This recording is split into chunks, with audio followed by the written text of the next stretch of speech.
What it is, what is up, what is good, gamers? This is Shownuff71, aka Digadulamite. Konnichiwa, everyone. And your auditory canals are tuned into episode 244 of the Gaming Vessels podcast.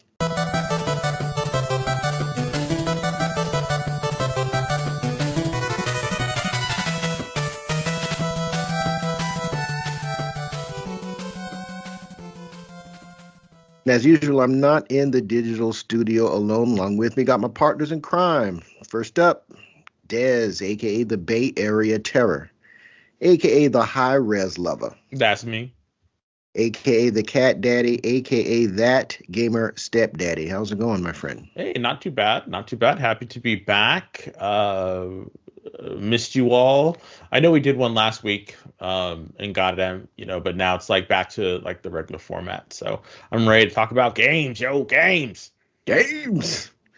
And of course, our show is a no-go without Trader Joe, aka Jabroni Chief. Yeah.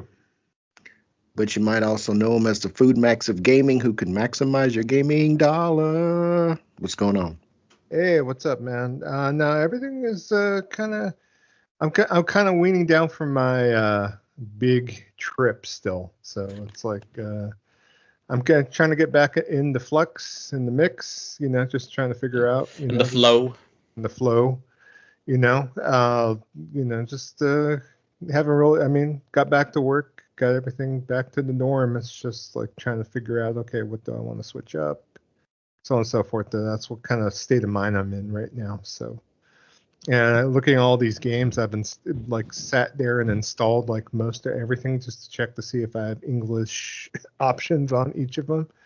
And I just come to realize it's like, it's like, you ever see that like GIF where guys has too many games and he has a bunch of like boxes and he's all like trying to juggle them and stuff. I just kind of feel that way.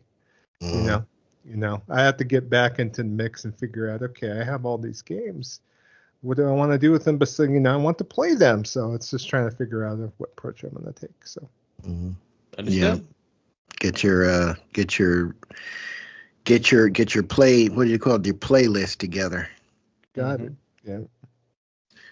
Indeed. So when we're talking about games, it's been a while since we mentioned it, but as usual, our first topic on our docket is going to be the playlist.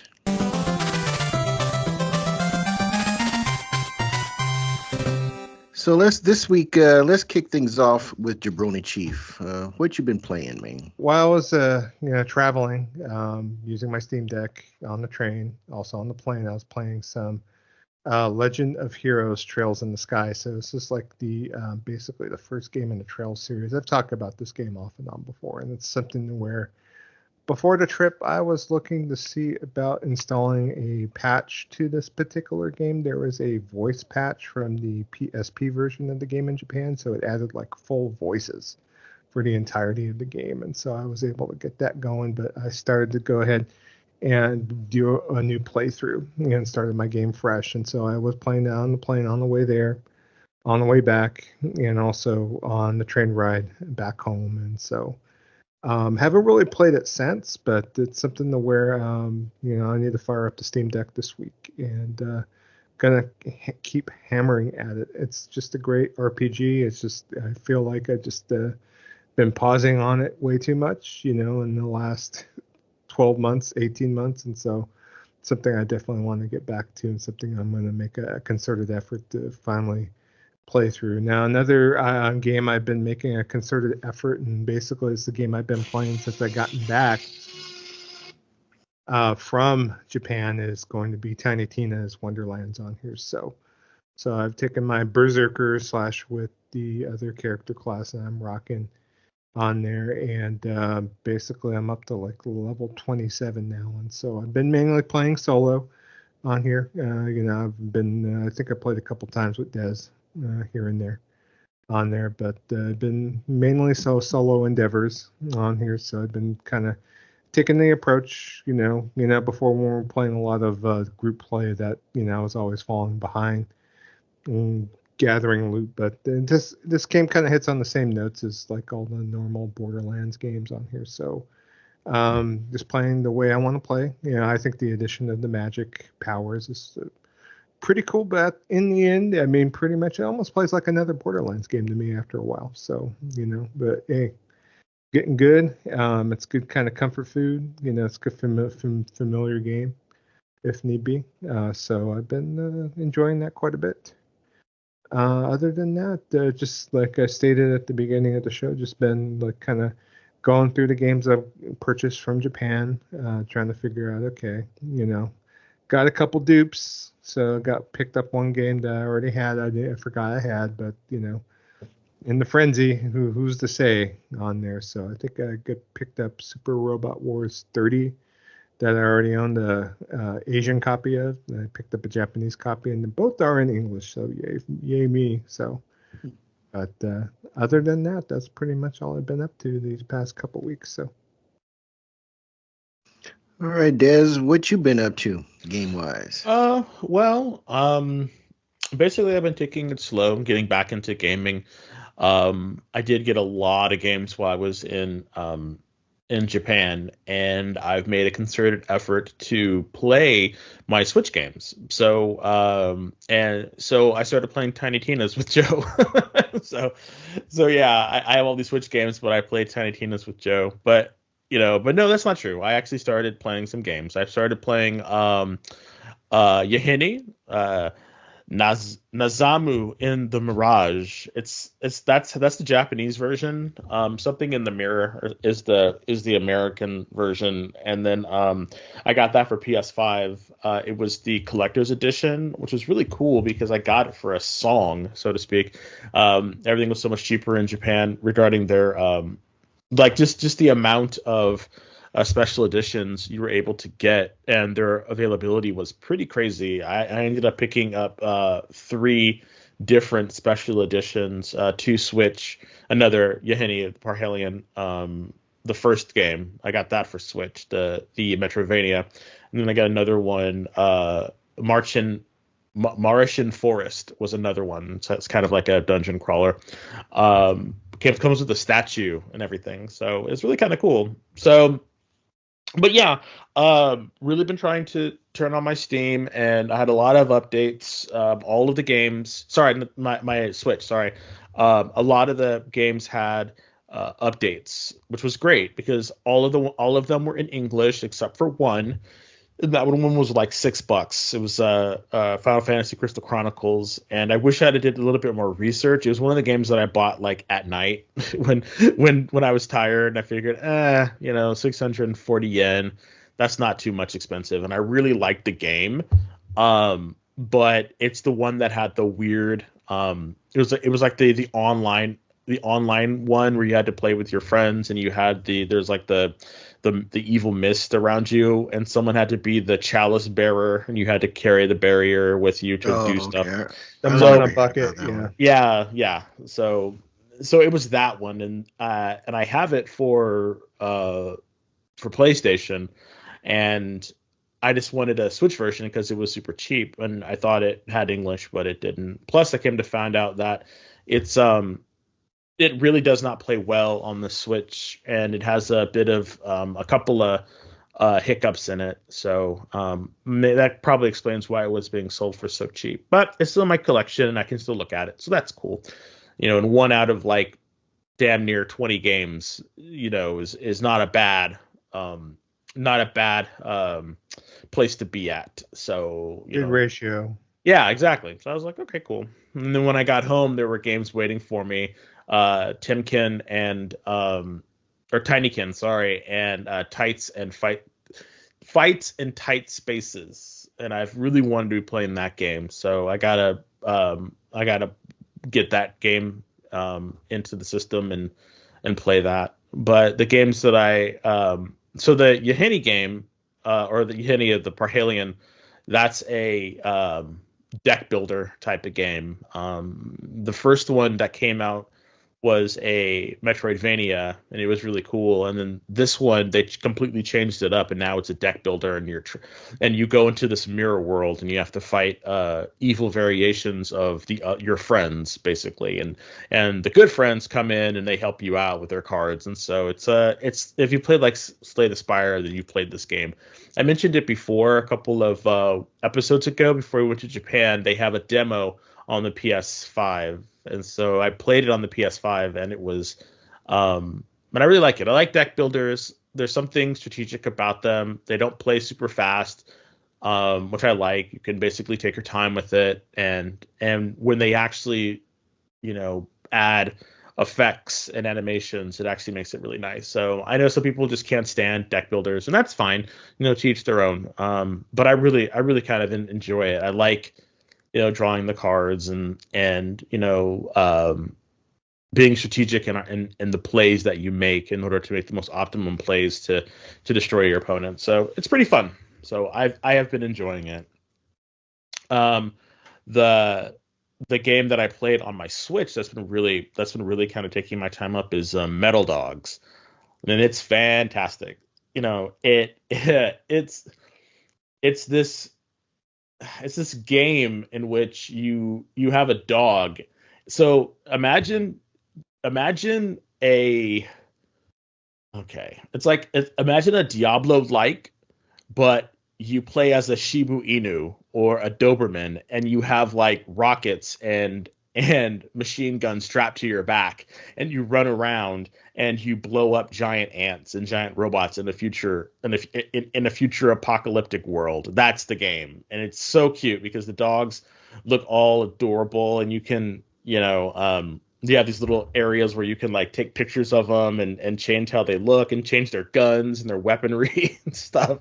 But it's just such a fun little game. It's not gonna win any awards or anything, but it is just so much fun. And it's the one that I've been playing the most so far of the Switch games. But I need to actually put it to the side and start playing some other games because I have a bunch of other ones to go through. You were gonna say something, Joe? Oh, I played this game too, and the Japanese version. Yeah, I played the place. Well, I think I mentioned on the last show, but dabbled with it. It's in Japanese, but if I want to dip into the Steam or the Switch library, I could go ahead and pick it up. So yeah, it's on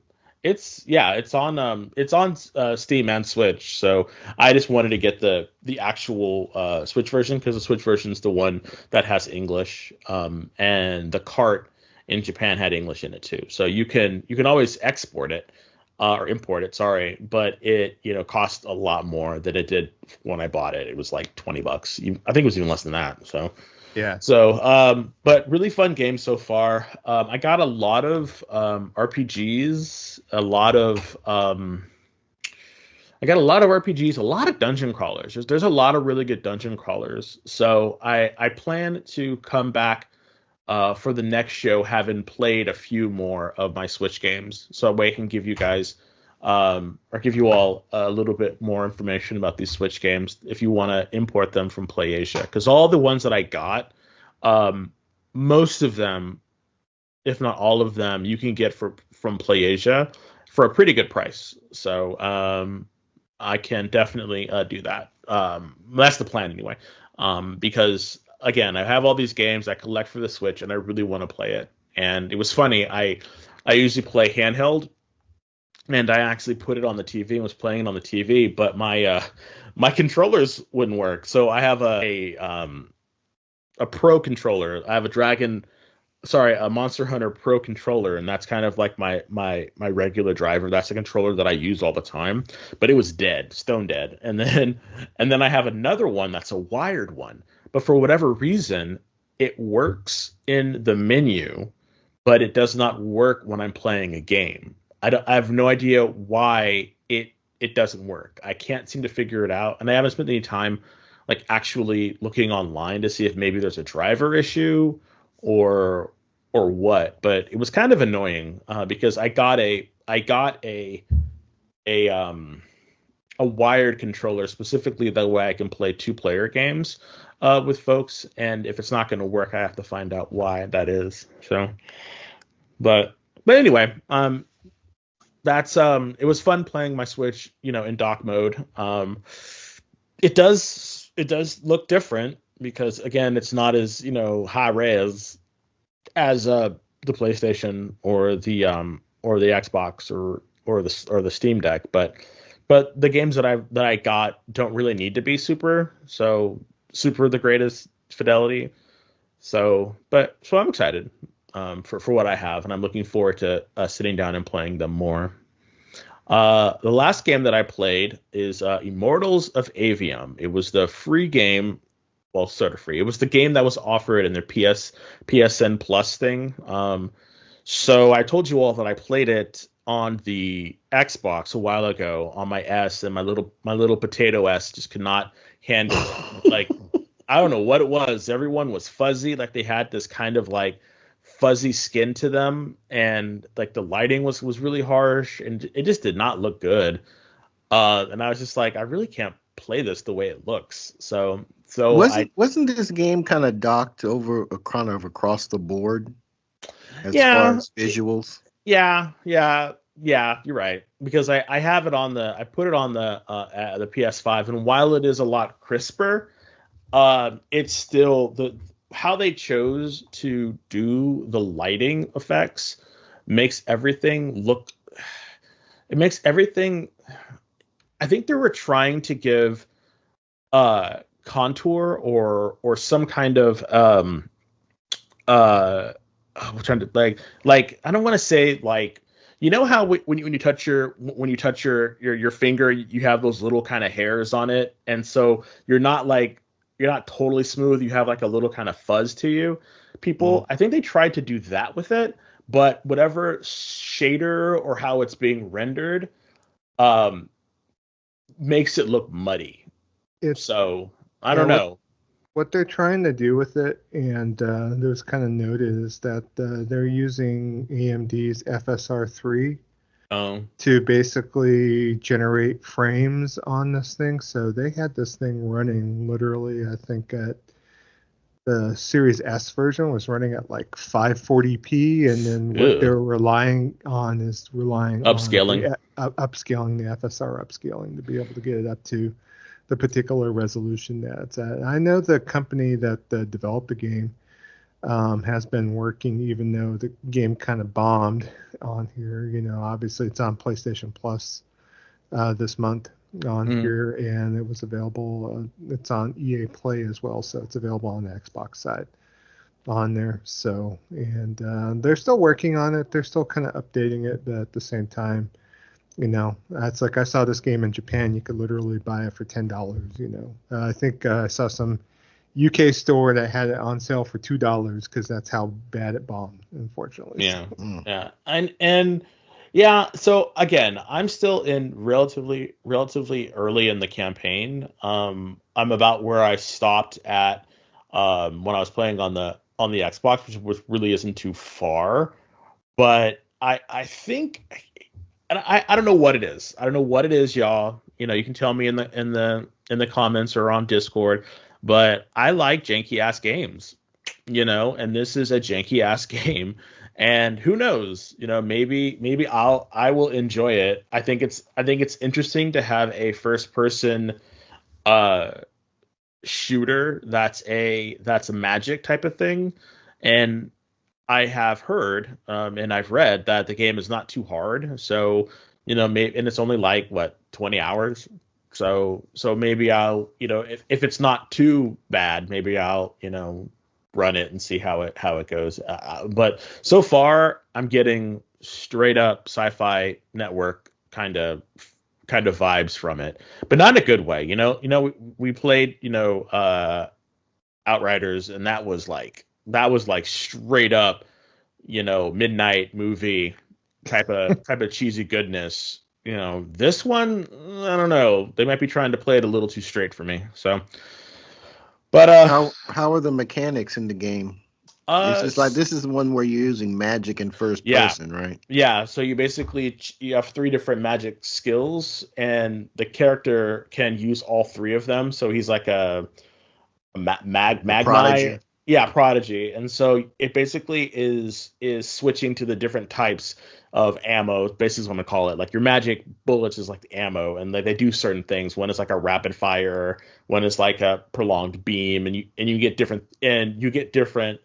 gauntlets, that or lenses that you switch onto it. So. Mm-hmm. So I haven't gotten into any huge firefights. There's been a lot of setup so far, but it's not bad. I mean, it's not bad so far. But again, my tolerance for jank is super high. So don't, like, if you're looking for Final Fantasy level, in-depth gaming, don't look at me, because I'll steer you in the wrong way. So if I'm sitting there spending my time playing Immortals of Avium, according to How Long to Beat, it takes 15 hours to beat the main 15? Story. So I was being generous, Jesus.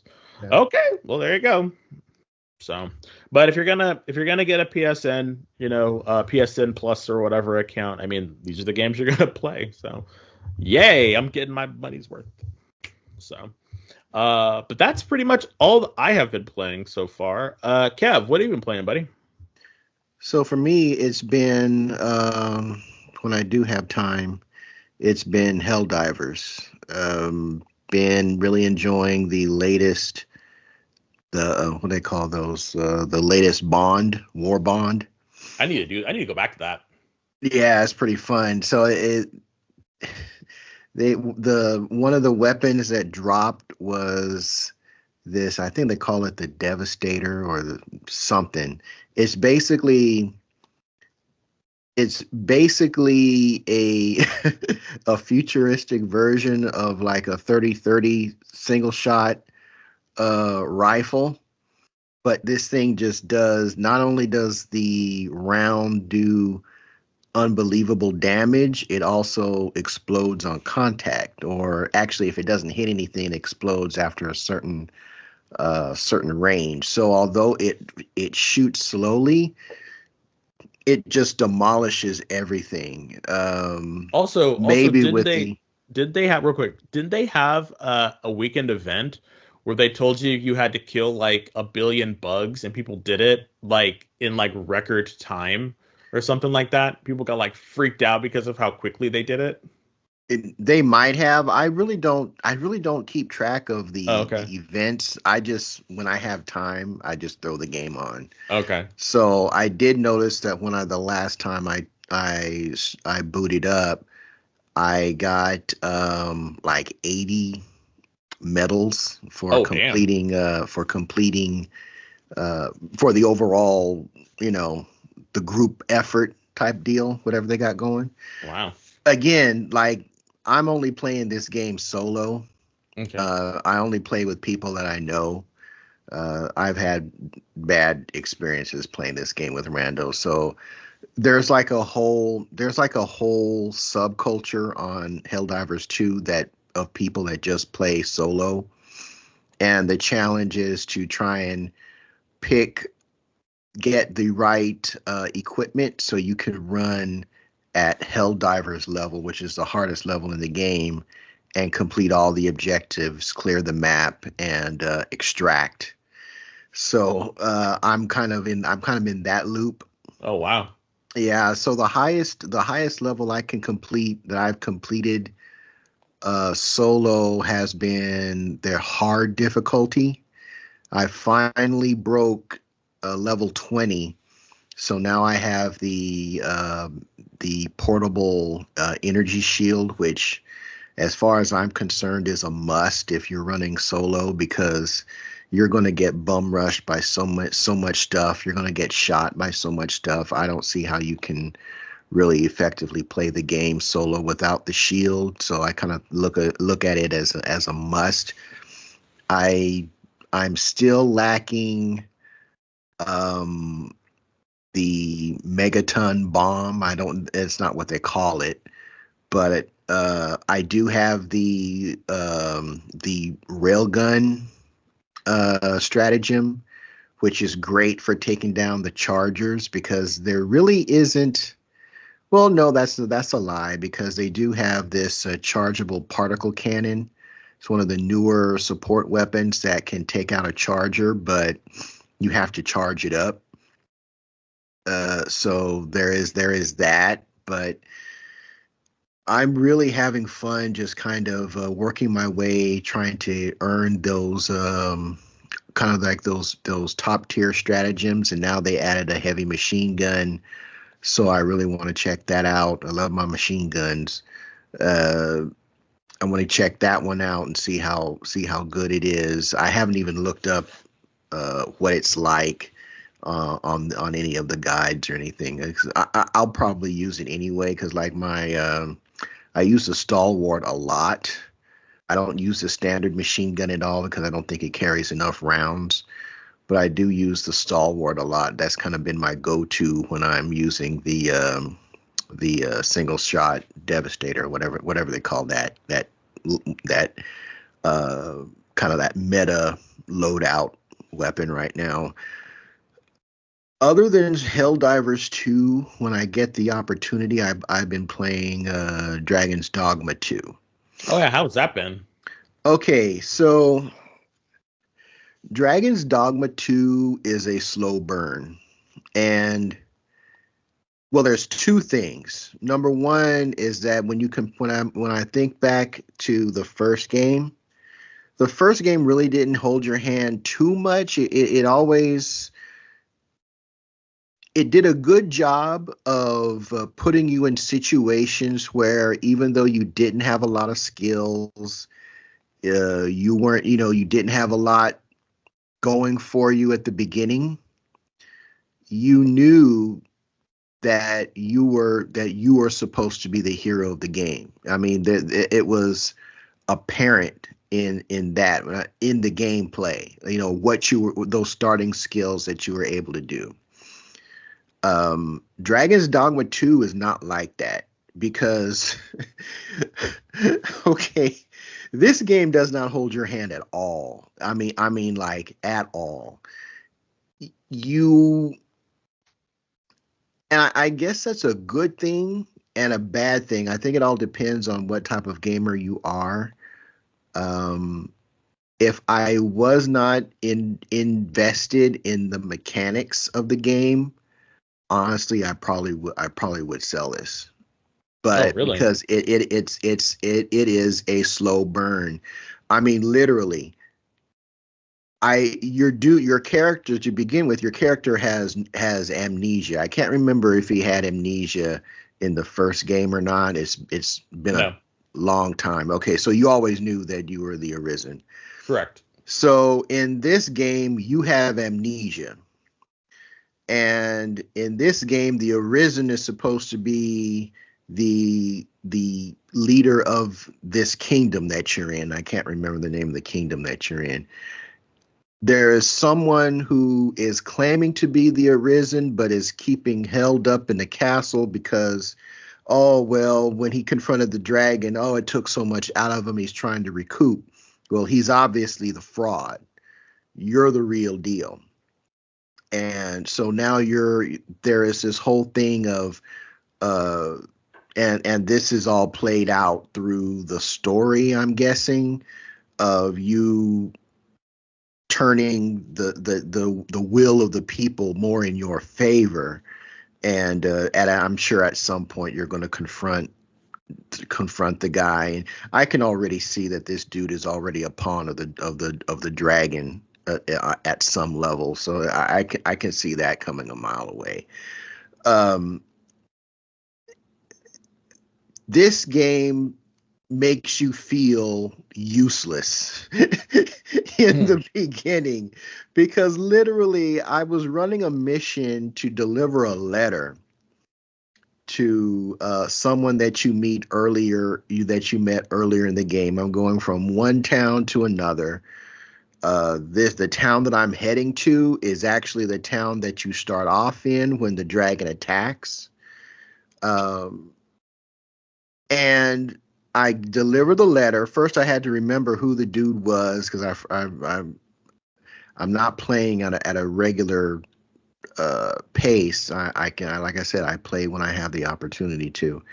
So once I figured I had to look up who he was. I was like, oh yeah, it's that guy. I know where he is. So I went and delivered the letter, and I was low on gold. My class is the archer because I love the archer from the first game. So I'm like, okay, let me go and try and kill some monsters so I can get some gold. So I'm thinking this game is going to be bringing enemies that are kind of at my skill level. Nuh-uh. Like the first, I step out of the village, and the first thing I see is this big ass griffin that is like it's like literally at the entrance gate of the city, stalking these. I guess they would be the equivalent of bison. I mean, this game is kind of like medieval GTA because stuff just goes down that is just super random. And it's stalking these giant bison, and it goes in and starts attacking, trying to kill these bison. So I'm like, okay, while he's busy with that, I'm just going to go because I know I can't fight him.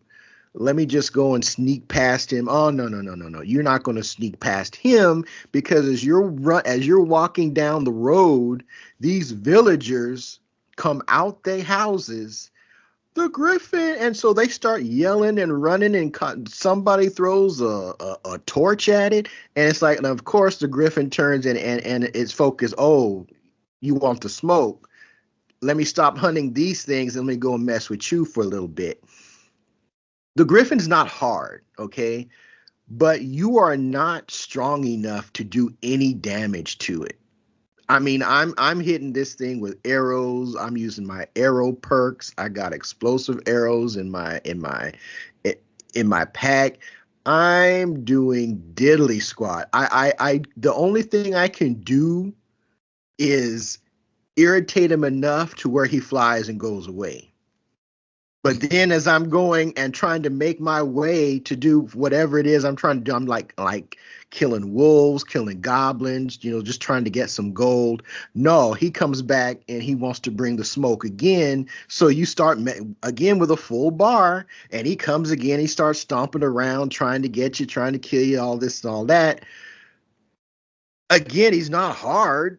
I did the only time I got killed by him was when I was trying to help my pawn, who um and I would try and respec the pawn, but when she works, she puts in work. Like she's got like some type of like Monster Hunter Helm Splitter move that she can do, and she actually did that on the Griffin, knocked him out. So I, but at the same time, she's reckless. So she'll go in there and she'll start hitting and attacking. She's got a shield, but she hardly uses it. Her thing is all like attack. And, the Griffin knocked her out. So when I went to try and revive her, which you can do at no expense to any of your, health or magic or stamina, when I was trying to bring her back, he doubled back on me and ran me over and took me out. But that's the only time that he killed me. Again, he's not hard. He's just, I can't kill him. I can't do any damage to him. I just irritate him enough to fly away. And then as I'm going about my business, he comes back again with a full bar. The game does not hold your hand like at all. And I kind of feel that what I'm probably going to end up doing is like looking up, since I'm not very far in the game at all, it's like looking up, where to go to build up your experience or build up your skills or get gold quickly, because it's not it's not going to help you at all in that. The map is archaic as far as modern games go. You don't get a plotted course to where you need to go. You have to plot your own course to where you need to go, and you can't take the main roads. I mean, you can, but the main roads you're going to get guaranteed that you're going to get attacked. So if you're in a position like what I was, where you need gold or you need monster parts to upgrade your weapons, and yeah, take the roads. But if you're just trying to get from point A to point B quickly, don't take the roads because you're constantly going to be attacked. And what's weird is that, like, I turned around one of the times I was playing, I had I had a crew 6 deep. I don't know how these people became part of my crew.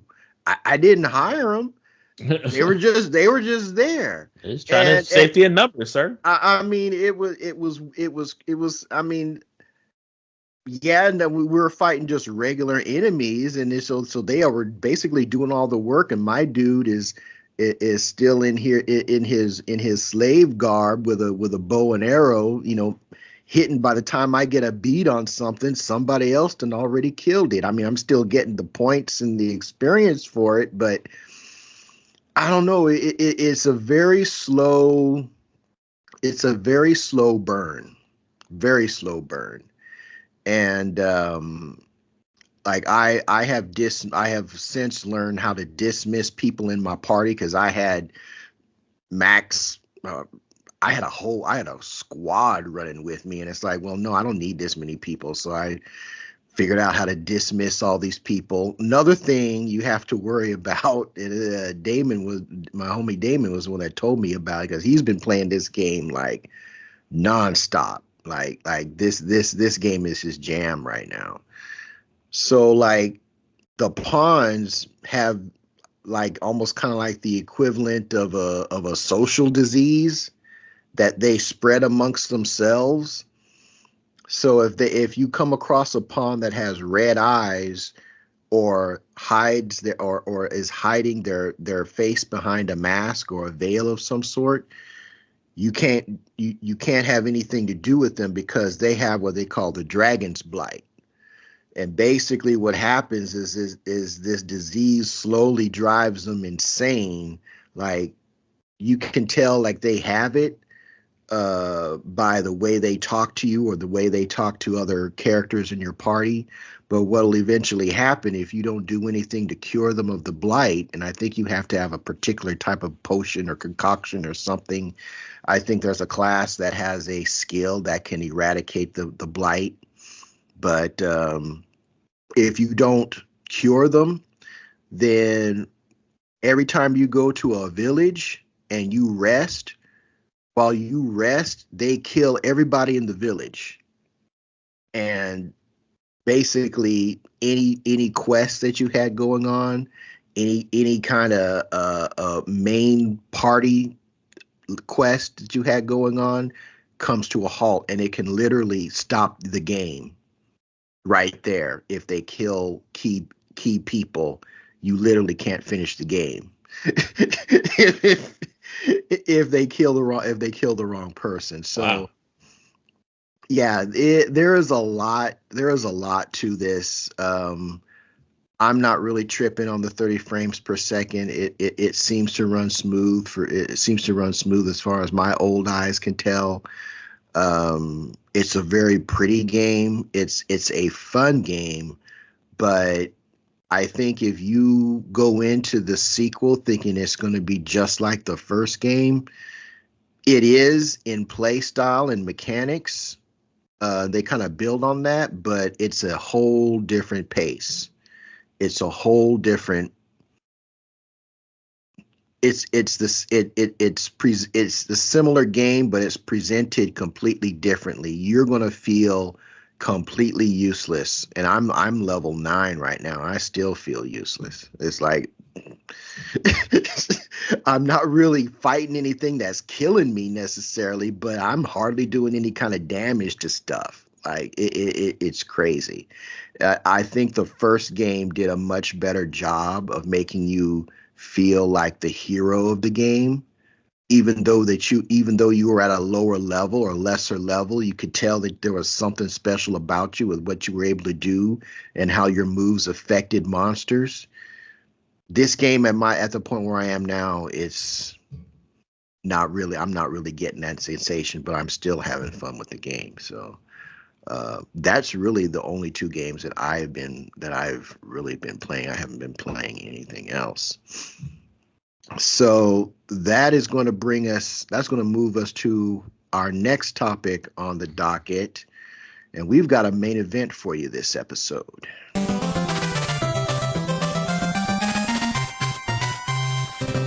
So I'm going to pass the mic to the high res hater. If you That's me. That's me. That's your lover. That too. Well, hey, yeah, I forgot. It's been a while. It's both. So, anyway, but before we start with our question, we actually have a question from one of our listeners, longtime listener, friend of the show. Goonie says, "I know you guys mentioned going back to Japan someday, but reducing the trip to a single week. Given the last trip was a mix of experiencing the local culture while also dealing with hunting for games, given the reduced schedule you guys are planning on having the same sort of balance, or do you think you're just going to go focus on one of these things?" Well, for me, actually, Joe, I'll let you go. What was your thought? Because next time I go, I probably will be going with you. So it would be good to get your thoughts on Goonie's question first. For me, I'll probably lean more towards the experience because of the fact that, I enjoyed doing our shopping and hunting and whatnot. We had 2 weeks kind of to fulfill everything that we were going to do. But, I'm anticipating maybe couple days of maybe running off to a hard off, book off kind of thing, or checking out a few things, maybe having a truncated shopping list if need be, but also to go for more just overall experiences. If a concert, another baseball game, finally make it to wrestling, just experience Japan and to be able to experience the vibes of being in another country, in the country that I'm, enjoying every time I go. So, we talked about possibly going to Tokyo Game Show this year, but I'm not sure if that's going to jump off or not. But, whenever we do get a chance to go back, I'm looking for a good mix. I'm not looking to maybe focus on one over the other because, if I just wanted to shop the whole entire time, I'd just go on eBay, for God's sake, cut out the middleman if need be. So. I enjoyed the hunt for sure. What would you think, Des? For me, I would want it to be a mix. I can't see myself spending all days in Akihabara doing the same thing. Now, if we were able to, use one of the provinces in Tokyo to be like a staging ground, like we would go one place and then actually expand outward. There's no reason why we can't mix that. And by that I mean if we were able to see, possibly getting a car, flying into Japan and getting a car, and then touring various different places, looking for toys or games or whatever, but then actually looking at the local culture as well. I think that would be a lot of fun, like doing an actual driving trip around Japan.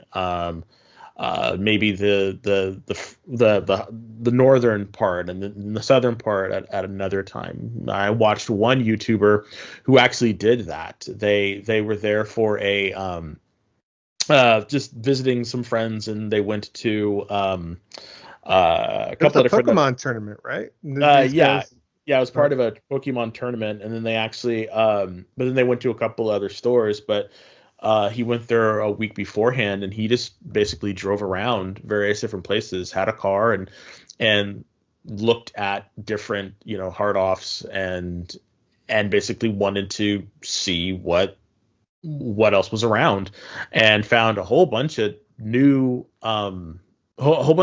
places that had different stock that was actually at a much better price because of how far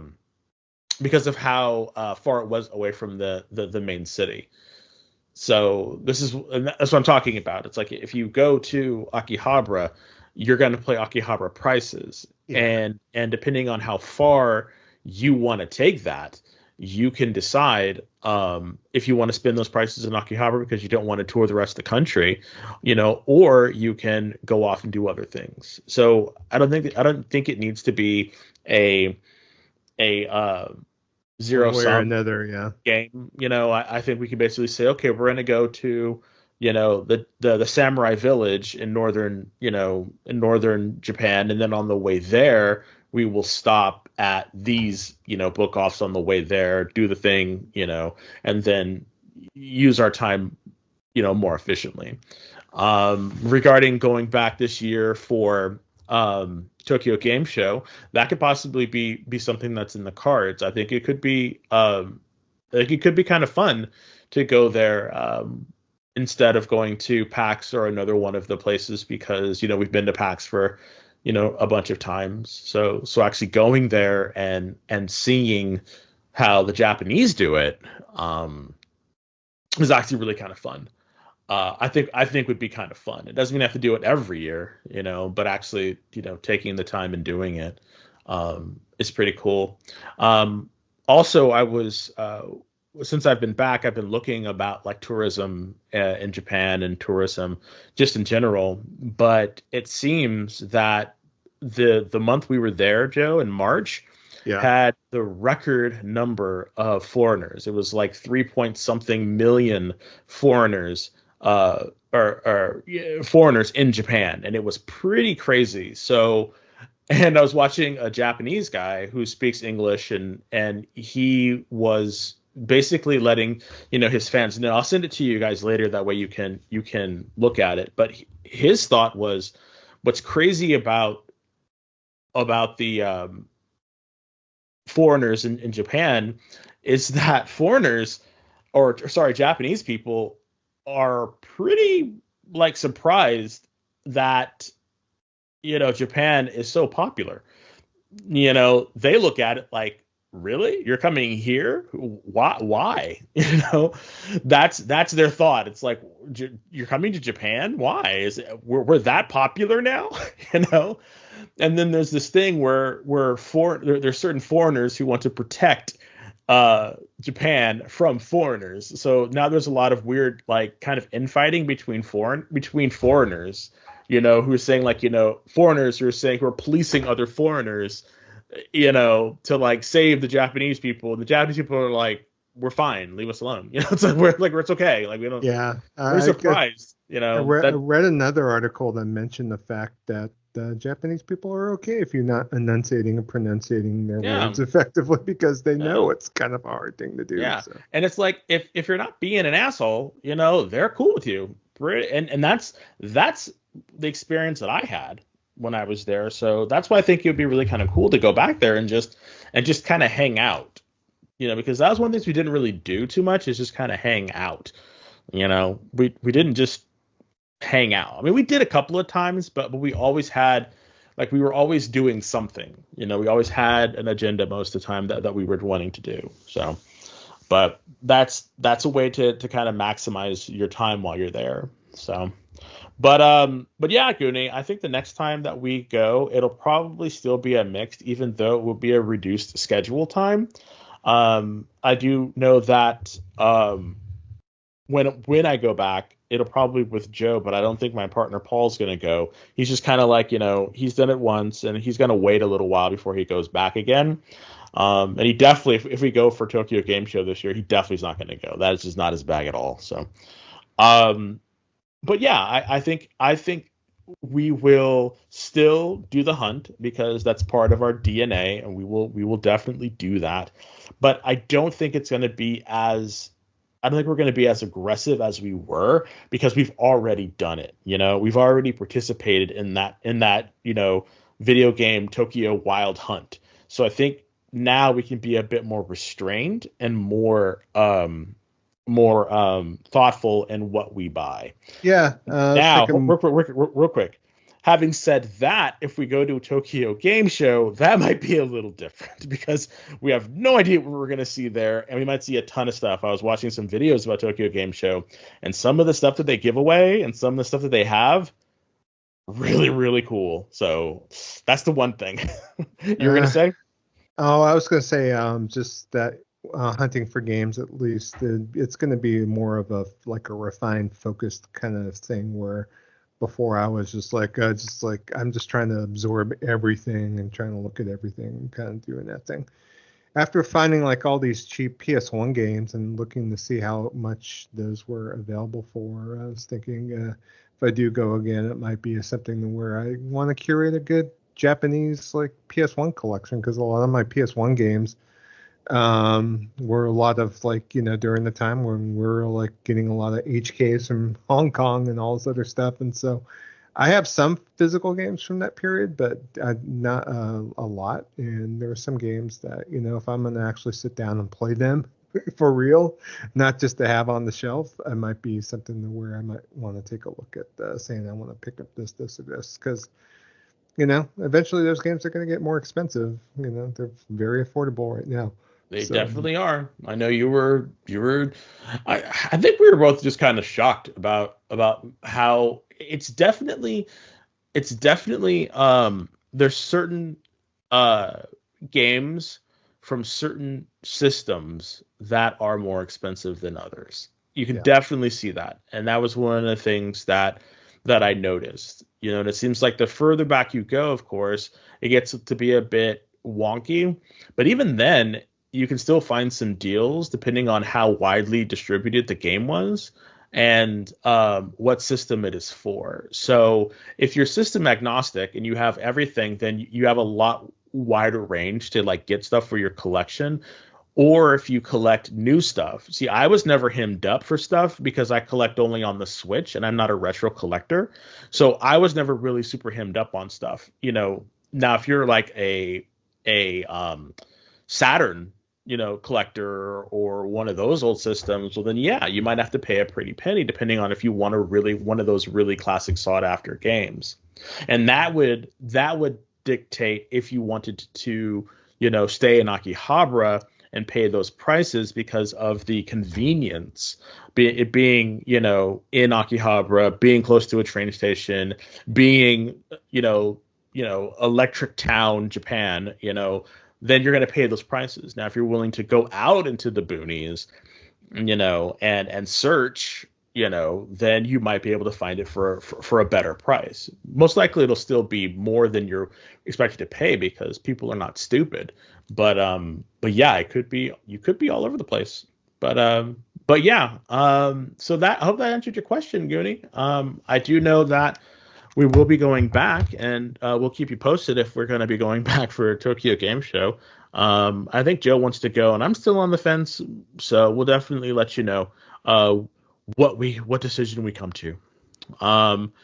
However, we do have a question for this main event, and the question is, which gaming generation was your favorite?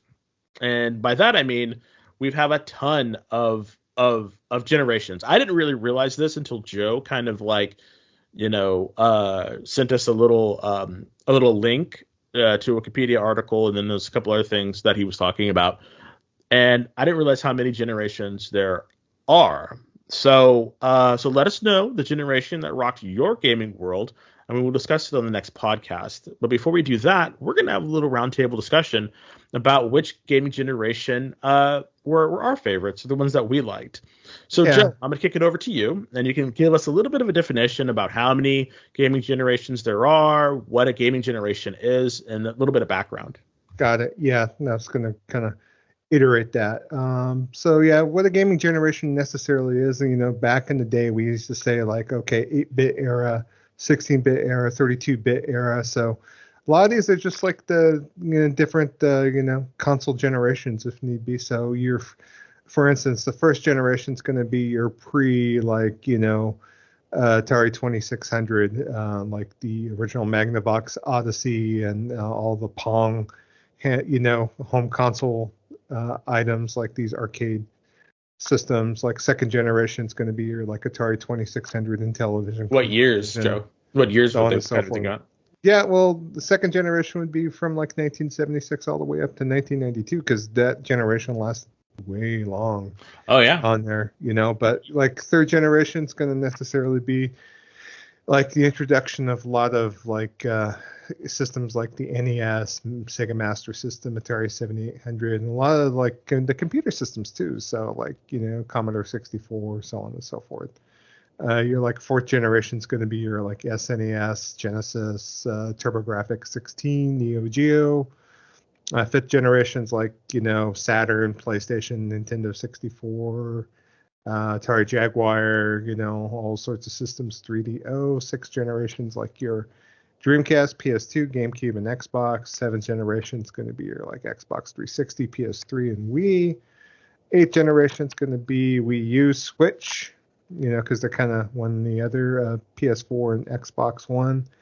And then the ninth generation, which is going to be PS5 and Xbox Series X and S. Which is our current generation. So, yeah. And it's really funny because you'll notice is the generations kind of get smaller, and the generations are basically, well, it basically just shows that technology grows faster and faster the more accessible it becomes. And I think that's one of the things that's kind of interesting to notice is that because a lot of the stuff is more available and more lucrative, a lot more resources are pushed into it in order to make it make more money and to make it easier for people to get involved in it. So Kev, we haven't heard from you in a while. Out of all the genres, what are a couple of generations that were your favorite? Unless you have one that's specifically like, this is it, can't beat it. This is the only one. That's almost asking a parent which child is their favorite. So I've got a couple for different reasons. I'm gonna go first, second generation, because that was my first exposure to gaming. So at friends' houses playing the Atari 2600, begging my parents for a VCS. My dad saying, "Nah, this thing looks like trash. There's got to be something better." Your dad was a savage. Dude. Yeah, like, oh no. yeah. Dad Pops was yeah. He wasn't having it. It's garbage. And him coming across the Intellivision at a local department store.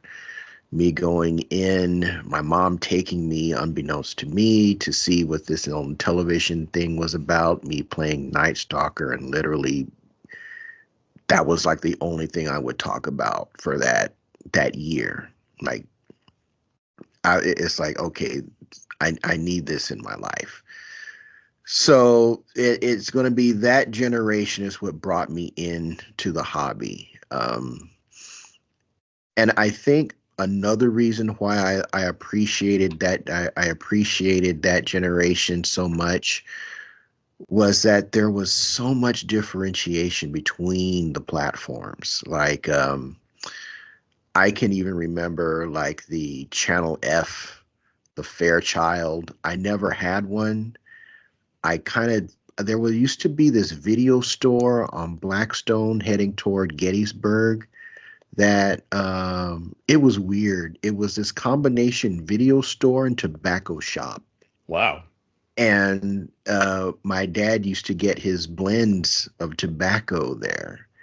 And they had a Fairchild, and I was like, it was like I could imagine my dad probably had this expression on his face like, oh gosh, he's gonna want another console. System. I didn't fall in love with it. I was just kind of enamored with the fact that it had the controller kind of looked like a phone. I mean, that really shouldn't have enamored me because my Intellivision looked dead on like a push button, phone, but. And I really didn't like the graphics, kind of so I was just kind of enamored with it, but I never wanted it. I'll tell you one that is I kind of look at it as the one that got away was the Vectrex. I had the opportunity to get a Vectrex from a friend I went to high school with. And in retrospect, I was like, should I try and get this thing? Because he was basically going to give it to me for like a song and a dance, because those things were fairly expensive. I can't remember what the situation was. I think he had a controller that wasn't working correctly, and I think there was something else wrong with it. So I wound up passing on it because it didn't work right, and I figured, well, I'd be better off just trying to get a hold of one. Vectrex is kind of in the inobtainium aspect, because number one, you're going to be hard pressed to find one that's still in working condition. You probably don't want to buy one if you don't know how to fix stuff, because chances are there's something wrong with it. And if you do come aside one that's in great working condition, it's going to be a lot of money. So that's kind of like the one that got away. But it's that second generation is kind of like the one that got me, that put the needle into the arm. But probably the third which one is the Saturn, the third or the fourth? Whichever generation the Saturn's in. Fifth. The fifth, okay. So I jumped into the Saturn like late.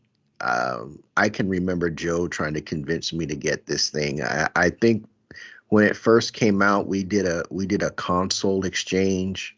Like, I let him borrow my ColecoVision for a week in exchange for him let me play the Saturn, and it had Clockwork. Like, it was Clockwork Knight, and I think there was like maybe one or two other games that he let me borrow. I couldn't remember. And I thought it was like, yeah, it's cool. Yeah, it's all right. But I was like, I'm cool with the PlayStation. I kind of like where that's going. I still had my SNES. I was still very much enjoying. So I just kind of put on the back burner. And then we had this local store, kind of like the equivalent, the back in the day equivalent of a Blue Shell. It was a BRE Software, and they used to do these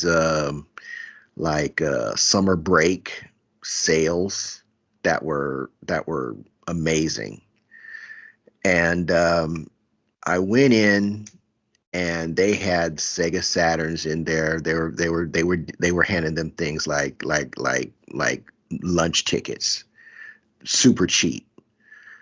So I said, okay, let me go ahead and snag one. And then through hanging out with Joe, I discovered this whole new world of Saturn content that only came out in Japan. So it's like all the fighting games, like X-Men, like X-Men Children of the Atom.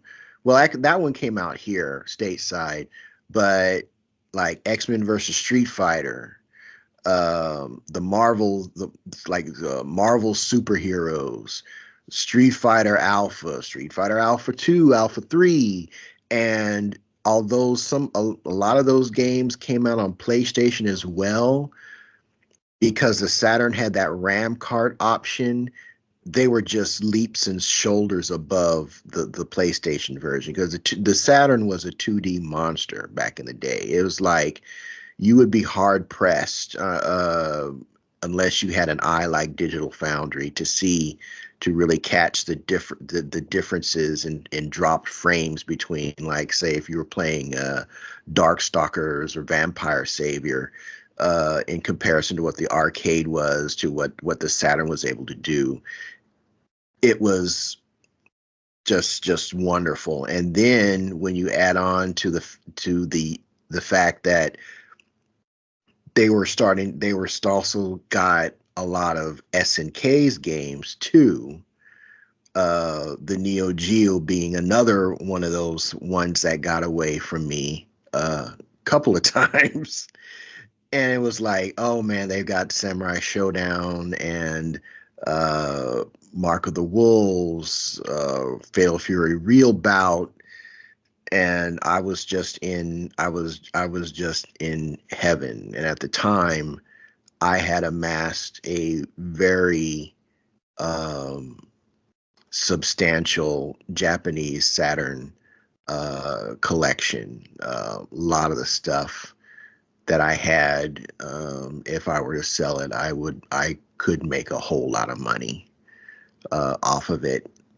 Radiant Silver Gun, In the Hunt. In fact, I still have the plushie for In the Hunt sitting on my desk. Don't have the game, but I got the whatever edition of In the Hunt from IRIM, the same people that did R-Type, and just all those great games, great shmups. Even though I was a shmup fan, I was never a shmup uber fan, but I had just about all of the ones that kind of stuck it in my mind. Had Radiant Silver Gun. That game was a blast. Just so many great games on that platform. That's probably why, if I had to, if someone put a gun to my head and say, what's your favorite platform? What's your favorite console? I probably, even today, as much as I'm enjoying the PlayStation 5, I would probably still have to say the Sega Saturn, because I came in late. I came in after Sega had moved on and to the Dreamcast, and which I also had, but I kept going back, playing those 2D fighting games, playing those 2D action games. They had Panzer Dragoon, which was kind of ugly when you look at it now, but was so much fun back in the day.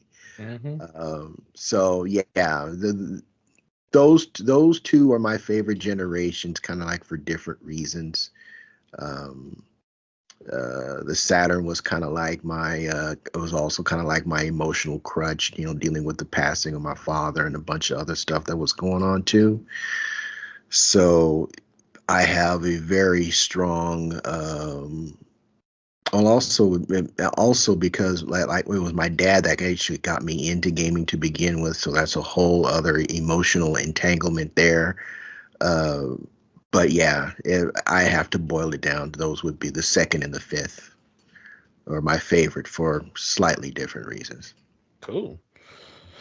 So for me, it seems to be that I seem to like all the even numbered generations. I don't know why.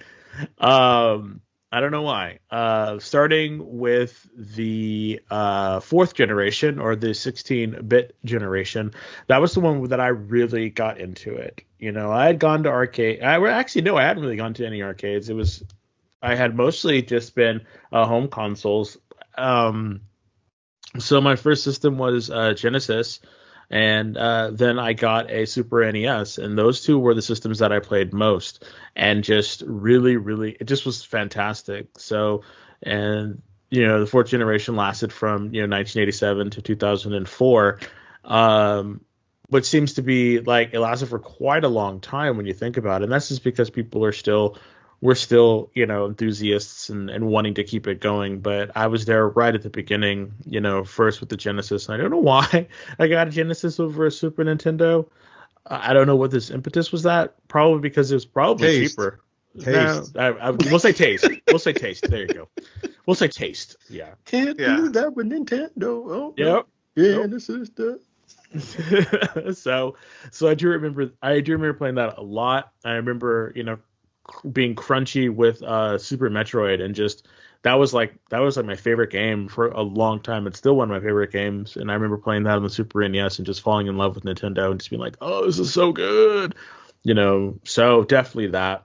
And then the sixth generation with the PlayStation 2, GameCube, and the Xbox, and this was really when I kind of fully immersed myself into gaming. Like, this is when I really sort of like, okay, I am a gamer, and that was in like 1998, around that area. And I had a Dreamcast, I had a PlayStation 2, I had a GameCube, and I had an Xbox. So I've been agnostic gamer for a very long time. I played them all, I loved them all, I bought games for all of them. if I had to pick one out that really just kind of made it really, really super hardcore for me, and that have to be the Xbox. This is when the sixth generation is when I really fell in love with gaming, and it was just, I was living with Joe at the time, and I think Joe really sparked my interest so much more with gaming, because that's when I first moved out of the house. I moved right out of high school. I moved out when I was 19. I had my own cash, and I started, playing games and buying the games that I wanted. And then you have this little demon in your ear named Joe, and you just, really want to play more and stuff. Don't blame me. I blame you. I definitely blame you. I blame you. You were the candy man when it came to that. You were like, look at all these games. Ooh, VRE software. Ooh, and I was just like, ugh. So yeah, getting my PlayStation 2 jailbroke or whatever, and my Xbox with the little switch on the top, playing all these different games. Yeah, the sixth generation was when I truly became an addict. It was that was the year. All four of those systems for me were game changers in very different ways. Just the awesome games of the Dreamcast, the accessibility of the PlayStation 2, Nintendo still there with the GameCube, and Pokemon Box, all that stuff, and then Xbox just dominance with the with how their games looked. Just that sixth out of all of the ones that I've loved, I think the sixth generation is just the one that I look back at and I'm like, okay, this for me, that was the peak of my gaming right there. And then you go into the eighth generation, and that's when we saw another really big for me growth, and that was the introduction of the Wii U, PlayStation 4, Xbox One, and Nintendo Switch. And for me, this would be like the last one that I got really super into, and that's because I played so much of the PlayStation 4. I did so much, and I think that's when right after the 360, between the 360 and the Xbox One, that's where Xbox lost that's where they lost the thread of their narrative and kind of started doing all kinds of wonky stuff, and you didn't want to invite them to parties because they were making weird conspiracy theory noises in the corner, and you're like, just go sit over there, Xbox, it's fine, listen to PlayStation. So yeah, that was definitely it. PlayStation 4, and then Nintendo Switch. That's when I really and then the Wii U was just not like, the Wii and the Wii U were just kind of like that crackhead cousin you don't really talk about. So yeah, it was basically, that's when I got more selective in the systems that I wanted to really support and get behind, and that was the PlayStation 4 and then the Nintendo Switch. And that's the eighth generation from 2012 to present, because these games are still being produced by these companies.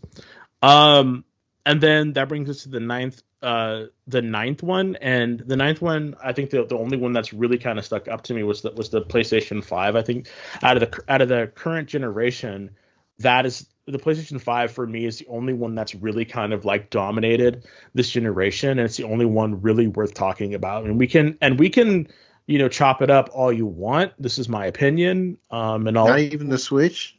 Not even the Switch. No, the Switch is a good system, but you can't. The Switch can't hold a candle to the PlayStation 5. Not even. Like, it gets smoked. Like, I like the Switch. Don't get me wrong. I collect for the Switch and I like the system, but bars for bars, no, not even close. Not even close. That's why for me, Nintendo's got to come hard with the like Nintendo Pro or Switch Pro or Switch 2 or whatever the hell they're calling it. Like, they gotta come, seriously, they gotta come with it, because they can't. I mean, and I hate to say this, because I can't in good faith say that if they don't come hard, then I'm not going to buy the system, because that's just kind of how I roll. I'm a Nintendo stan, and I'm exactly. So I can't say they got to come hard, I'm not going to buy it, because that's a lie, and and I'll be a hypocrite. So that's why I'm like, I can't really say that, because I want to buy it, but at the same time, it better be backwards compat, because if I'm spending all this money on these damn games, like they need to up-res them or make it look better or do something, because they gotta come out in this ninth generation like just stomping on people. Like they gotta do something, please. Oh, they're not going to stomp on people. We already know that they're not in the power narrative anymore. Stop it. Stop. They're not in the power narrative. Damn it, Kevin. Damn it. If I can, like I said, and I will still stick to these guns. If I just want to be able to play Bayonetta 3 at a decent frame rate, that's it. That's all I'm asking. Yeah, and I really hope that I really hope that comes to fruition with the new Nintendo Switch, because if not, I don't know. I don't know. Like, again, it's a fun system. They have fun games. Nintendo never asks for a lot from you. They never ask a lot from you. And I'm like, okay, but at the same time, you got to start giving us something. Because you got these other people, on the track that's just lapping you, buddy. They're lapping, but this is the thing. This is how I see Nintendo. Nintendo is the OG on the block. Oh yeah. All right, they are the OG.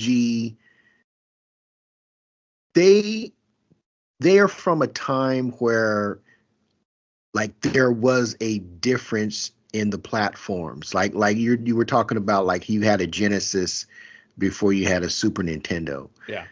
And there were certain games that you went to certain platforms for. Mm. It's like me, like I fell in love with ColecoVision when I saw that they had Donkey Kong and they had Zax. Well, both me and my dad fell in love with Zaxxon, and they had the best representation of those arcade games. So it's like, if you want to play arcade games, you got to have a ColecoVision. If you wanted just an overall breadth of content, you had to have a VCS. If you were down with sports and original games and, games that were a little bit more complex than just a joystick and a single button, you had to have an Intellivision. So each console was bringing something different to the table. That's how I see Nintendo. Nintendo's different thing that it's bringing to the table are those those iconic titles. You can only play Zelda there. You can only play Mario there. You can only play Metroid there. You can only play Kid Icarus there. You can only play Pokemon there. They know those IPs are so rich that they got you. There is no need for them to even look at Steam or putting content over there. And people keep saying, well, Nintendo needs to get with the times and put their games on Steam. No, they don't, because those games don't take nearly as much money to develop. They're running on hardware that you can pull out of a Cracker Jack box. Oof. And they are making millions and millions and millions of dollars each time they come up with a new one, even though it's still, people say, it's the same old Mario, it's the same old Zelda, it's the same old. Yeah, but they're going to sell 10 million plus. Yeah. Yep. That's it. And that's kind of why I'm like, okay, well, this is kind of how we are. So for me, I'd have to say those are the generations that really spoke to me, so far, because again, as long as there's money to be made, we will get more games and more systems. That's just how the cookie crumbles, yo. So yet they continue to let Pal World live, which continues to baffle my mind. Well, but that's a whole nother story. Yeah. All right, Joe, my friend. Which generation? I mean, if you could name one of your children, I know you probably have. It'll be hard for you, but I think you can do it. Yeah, I mean, pretty much each generation kind of has its own way with me, as far as, because I've been involved in this mix since 1980. For so long. Yes, very, very, very long time. So And my love of gaming started with Space Invaders and getting a VCS for my, I think, 1981's Christmas. And I was even at the beginning, I was quite fervent, collecting magazines and getting different systems and so on and so forth. So it's been like a major thread. The only kind of when the crash happened is when I crashed out too, So even though I was dabbling at the arcade, until the NES came around, I was too much interested in bad heavy metal and discovering girls and being awkward and being a teenager and so on and so forth. So, but my favorite generation, probably out of all of them, probably for me is going to have to be the fifth. And the fifth is just because of that, yet again, Sega Saturn. Kev said, I was like the junkie saying, you got to see the light over here. Sega Saturn kind of hit different for me in that generation because of the way it launched. There was a surprise launch. They launched it during E3 in 1995. They did a surprise launch and got a phone call and went to go, and I put $500 on my much abused credit card and bought the Saturn with Panzer Dragoon, Daytona, and got Virtua Fighter as a pack-in. And my oh my oh my, I've been a fervent fan of Sega. I'm a big Sega stan. I had a Master System. I bought the Genesis on launch, so 1989 launch with Altered Beast, So even though I definitely give the NES its proper due because it brought me back into gaming, Super Mario Brothers pretty much brought me back into the fold. But I was this biggest Saturn nerd, much so that I racked up. I think at the end I was spending money I didn't have. Kind of same feelings came back when I was in Japan too, because I was just obsessed, and I was getting like Saturn import magazines from Japan, from the UK. That's how much I was into the mix at the time. I was buying games from NCSX and Buy Right. You want to name all the old companies from like 1995 on.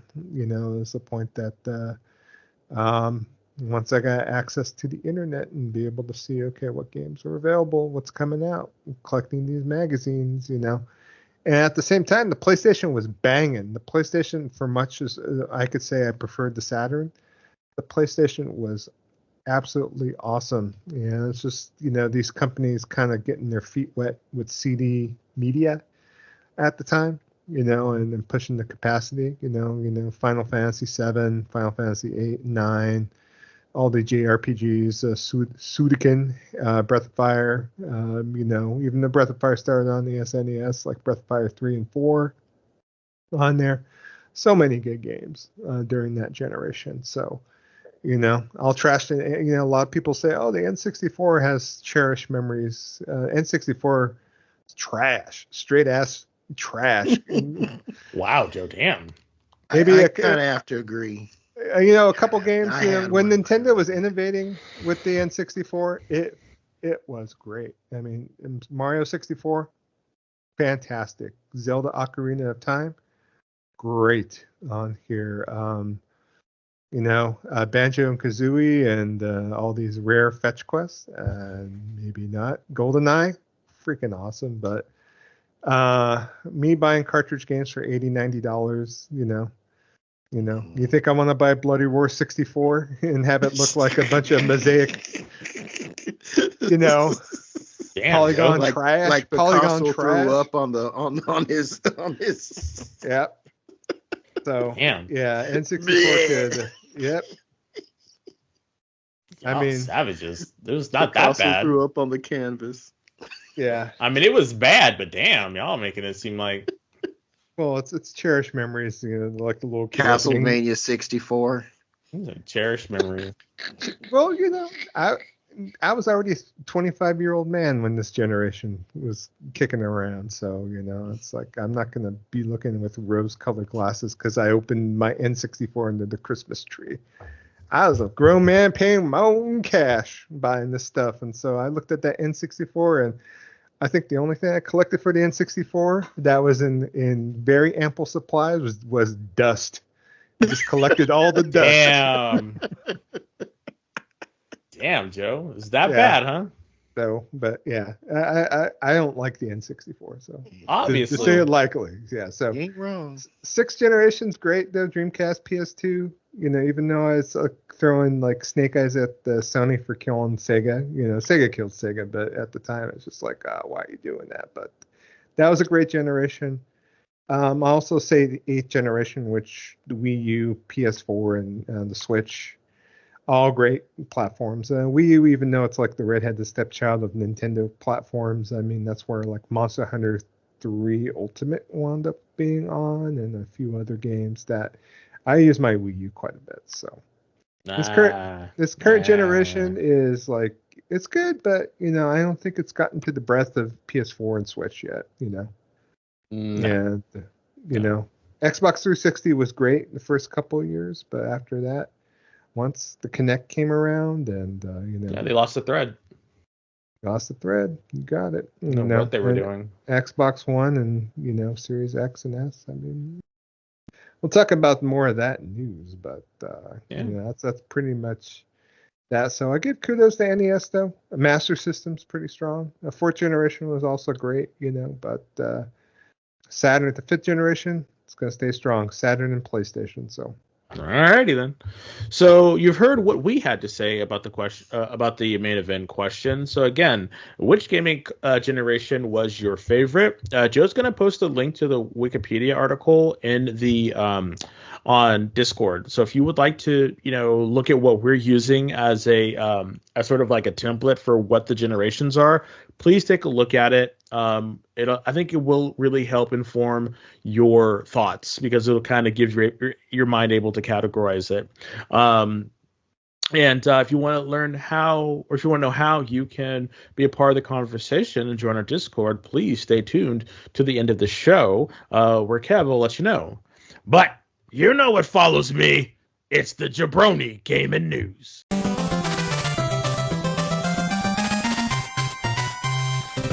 All right, thank you, Des. You're welcome. Okay. Glad to be back. Yeah. Hawking those news articles, talking about what's going on in the industry. So first things first, we're going to talk about a little bit about the Indie World Showcase. Nintendo had another Indie World Showcase that a lot of people online were kind of discounting because they wanted to see their Hollow Knight Silk Song, but there is no appearance of that game in this Indie World presentation.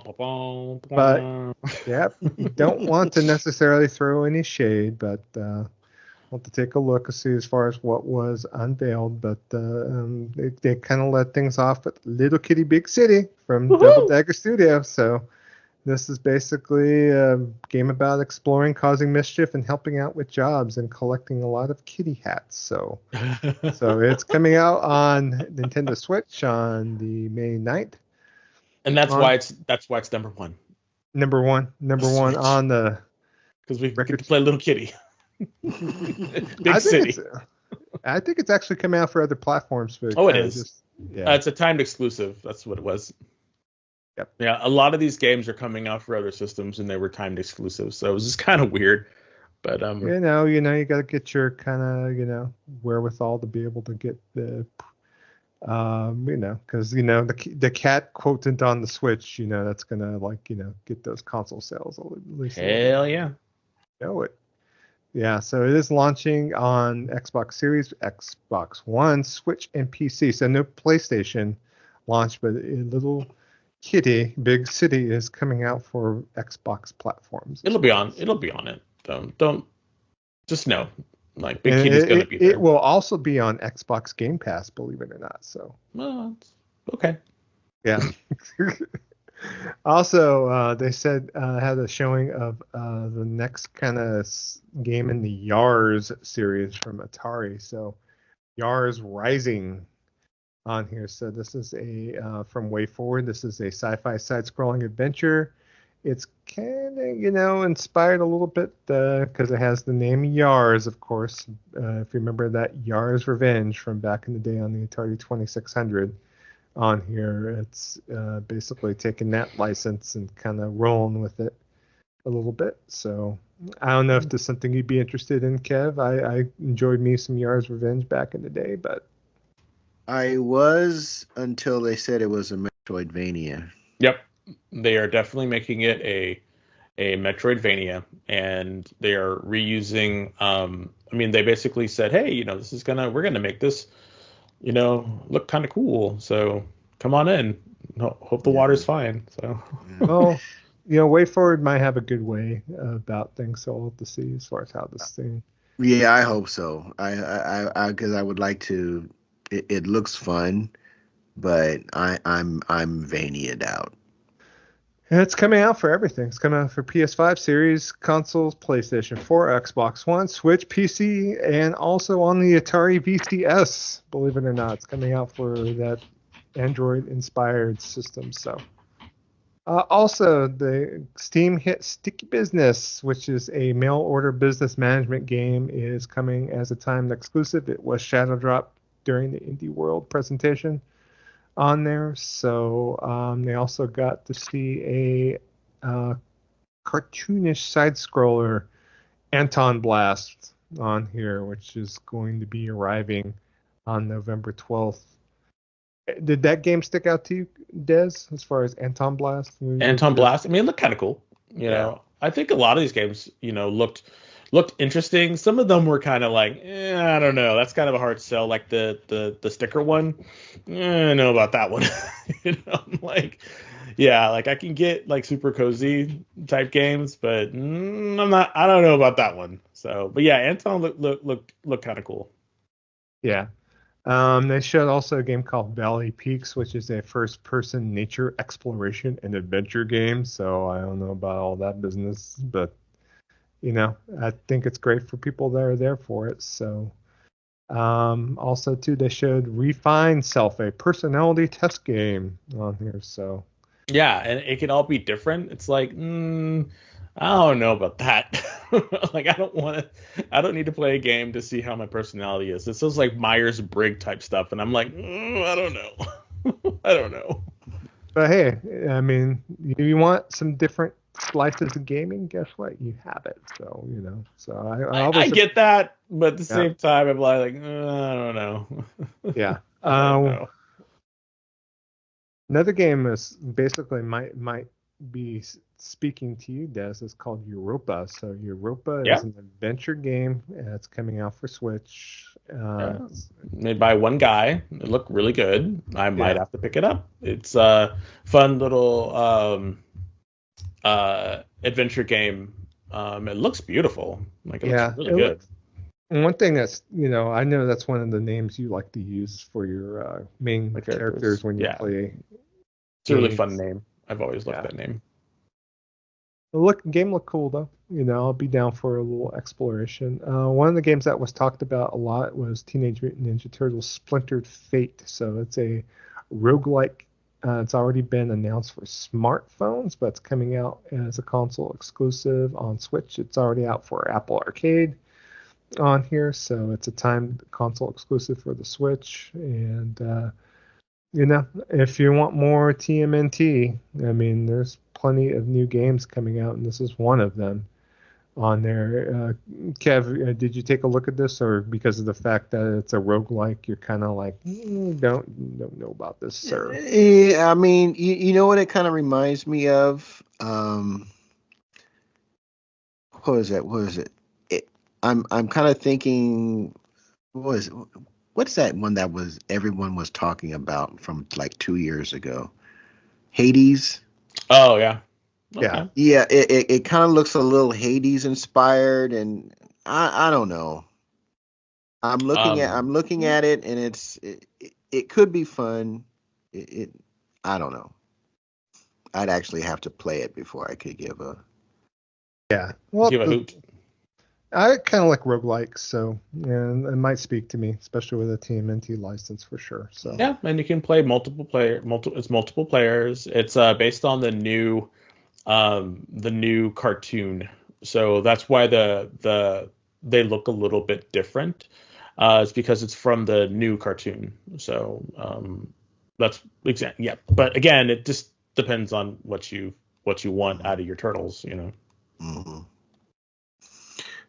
For me, I will always go for like the Shredder's Revenge type of Yeah. thing over this, because to me that's Turtles. You Yeah. know, This is a and, new this is generation something turtles. different. Yeah. maybe like Wrath and Mutants a little bit better. That's another game that's in development, coming on its way. It's another like kind of based on the Nickelodeon cartoon coming out that looks decent. Yeah, I'm really curious about the one that's development by THQ as well, because that's the one that's I think what's that the TMNT like miniseries that Des that people like, the I'm Last listening. Ronin, I think. Oh yeah, that's the last Ronin. That's the one that's in the future, and it's Raphael. Yeah, He's like the last of turtles, and he's badass Wolverine type turtle. yeah. I thought So it that was Mike. I thought it was Was it Mike? I thought Michelangelo. it was Raphael. Yeah, it was Again, Michelangelo. you're probably right. I have not read it. It's like him being all like I'm gonna take care of you because you did my brothers wrong. So I'm like okay.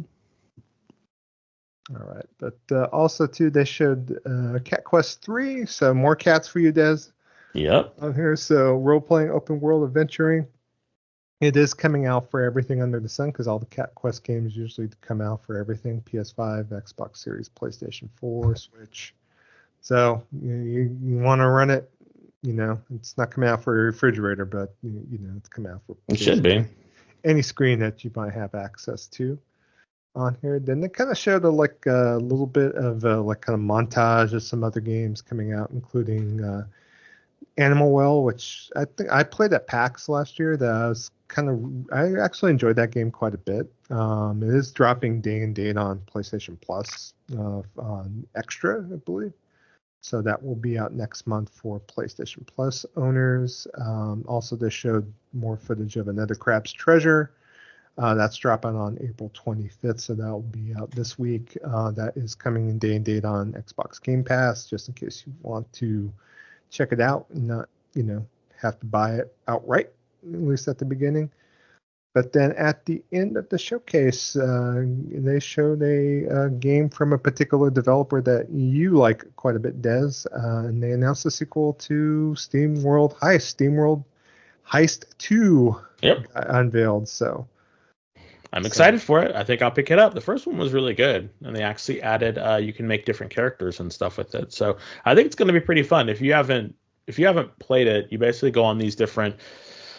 So all the Steam World games take place in the same kind of universe, and this one they're all just different parts of the universe. Some are in the future, some are in the past. So this one is in sort of the future when they're off world and going around, and so you basically hijack different hijack different spaceships, and then it's side scrolling. So you go in on the side, and then you try to shoot the other people by like ricocheting off stuff to try to try to kill them as quick as possible, and you get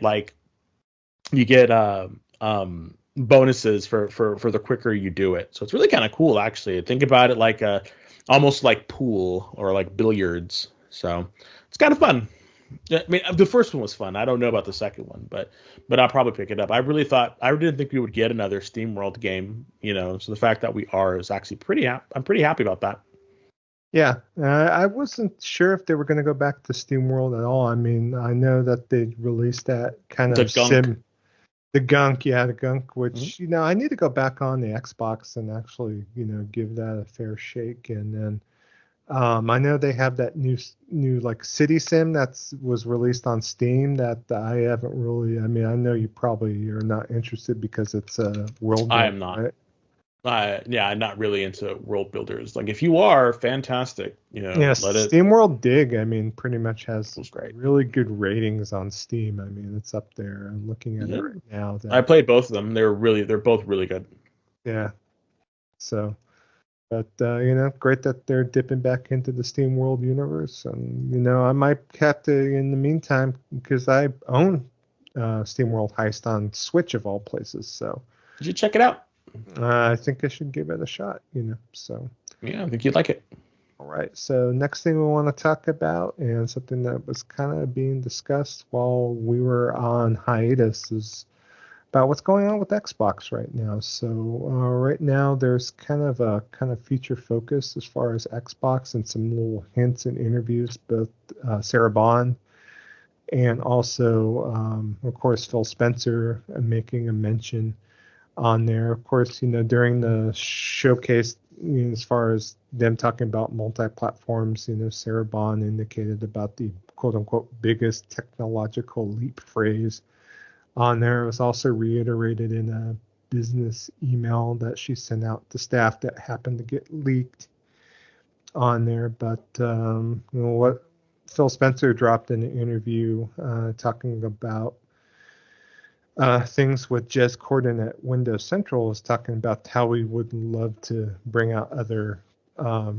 game platforms like Epic Game Store, the indie PC outlet itch.io onto Xbox. And so a lot of times when they're like in these interviews dropping some hints, they're talking about things they're actually actively thinking about. And so this on top of the fact that they're been kicking around possibly having a Xbox handheld. A lot of people were basically coming up with the notion, and from all these hints and everything that's been talked about, that at some point Xbox is going to open up the keys to the quote-unquote walled garden to be able to open things up and to integrate Windows into the Xbox platform a little bit more on here. And so they're talking about there's a possibility too, because there was one of the rumors talked about months ago that Xbox was supposed to open up to other manufacturers, just like if you have Asus or another company like Dell or HP manufacturing, Windows PC, you're going to have companies bartering to release their own bespoken Xbox, either, PC/handheld if need be. So I think this is, for me, just going over this, and it makes me, I wouldn't want to say quote unquote excited for Xbox again, but to me, I think it opens that platform up for other stores besides just dealing with Xbox per se. That I think that speaks to kind of better horizons, at least for that particular brand and for Microsoft in general, because of the fact that I'm not a super hardcore PC gamer. I own a Steam Deck, which I use sporadically. It's a point that I don't want to spend $1,500 to $2,000 on a new PC with a modern graphics card and trying to keep up with the Joneses. So another place I could access, PC games on, I think it brings more value to the Xbox platform if they decide to go to this direction. If you have like a Windows/Xbox box that I could dip into Epic Game Store, I've for whatever reason I've queued up like tons of free games on Epic Game Store. They release a free game every week, so. I if they decide to go this direction, it's making me more interested in the Xbox platform moving forward, because right now it's like dead in the dirt for me. It's been dead in the dirt for a while. Our month of Xbox kind of came and went, and I haven't touched that platform since. And so I'm gonna kick it over to you, Kev. I mean, what's your thoughts about this? Do you think this? I mean, this something's better than nothing, in my opinion. So I think for this to open up other stores and other games out there, that might make sense for Xbox to kind of move in this direction. So maybe, but this is the way I see it.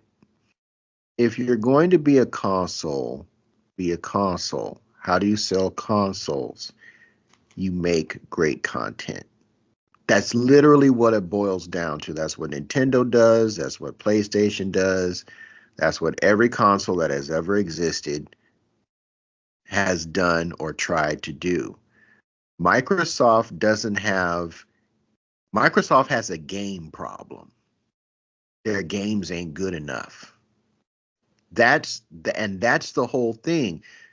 Coming up with a box that is dependent on Steam or Epic Game Store or anything else isn't going to do them any good from a product perspective, because all them people that are taking advantage of Epic Store and Steam are already on PC. You are not going to get them to step away from their 4090s. Now they got the 5090s coming next year, or mid-tier, half step above console PCs, and get them to buy a $200, $300, $400 box that is just designed to implement storefronts. That is not going to work. They either need to be in the console game or get out. This whole thing of and on top of that, their whole slate is coming over to PlayStation and Switch. So the desire, how are they going to build excitement for a new platform that is literally going everywhere? The only thing I can see see them making this thing work. Let's say that they're going with the hybrid combination. Like, we're going to have a set-top box and we're going to have a handheld. You cannot demand parity between the handheld and the set-top box. You cannot demand feature parity. You gotta let the developers get the most out of your hardware, because that's where you failed with the Series family. You tied parity to the Series S, and now the Series X has never, its full potential has never been fully exploited. You've got to let that go. Number two, you've got to make compelling content. It's got to be compelling content coming from your first party developers. And I get it. That's 100% subjective. There are people that, I'm sure there's somebody that thinks Redfall is the greatest thing since sliced bread. God bless you. But from what I saw, that game was trash. Starfield was boring as hell. I played the game, and Starfield was the equivalent, the space adventure equivalent of watching paint dry on the wall for me. They've got to come up with better games. So none of this greatest leap in a generation is going to make a hill of beans if you can't come up with content that is going to bring your customers to the platform. So I mean, that's how I'm seeing. I'm looking at it purely from a platform too, because I ain't going to PC gaming. I've tried there, been there, done that, bought the t-shirt. It doesn't work for me. So I'm going to be in the console space for as long as I'm playing, or until they stop making physical media. Then then maybe something else. Then it'll be something else. But you gotta come correct with the content. That's what it boils down to for me. Any thoughts, Des, or pretty much the same thing what Kevin was saying? Compelling content. You gotta make us excited, to do this, to be a part of it. Yeah, and just do that. It's fine. It's not hard. Just do that. Even though my eyebrows raised right now, I'm just curious what they're going to do. I think that if they decide to do the polar opposite of this approach and decide to say F you FTC F you, everyone. We're going to release Xbox games on my Xbox platform, and this is the only place you're going to get to play Call of Duty, Prototype, all the Activision content, all the Bethesda content, and just decide to say, we're going to get this walled garden and build it, But they get don't out want to all do the that. weeds. That's Yeah, I not know. the message anymore. Unfortunately, that is old guard mentality that they don't want that. Yeah. They don't want that. It's not that they don't want it. They've run the numbers and found that that's not going to work. Yeah.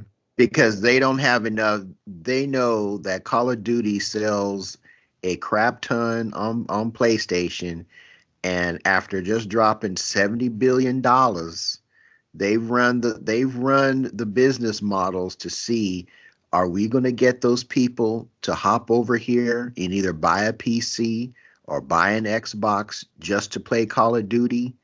And the math ain't mathing.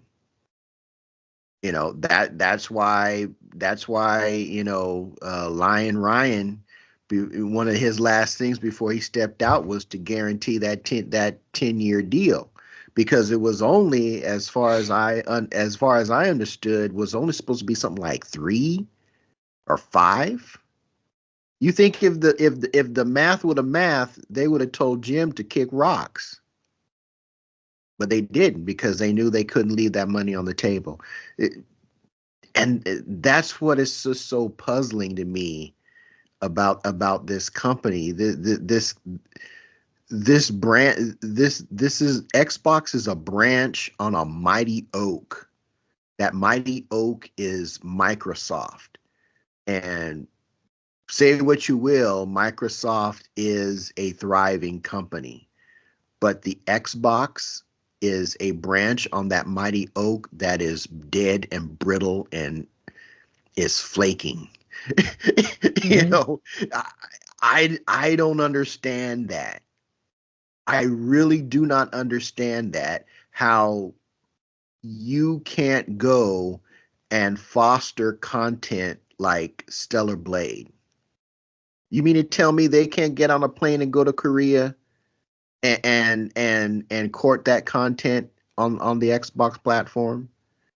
They can't do what Sony's doing with India Hero, China Hero.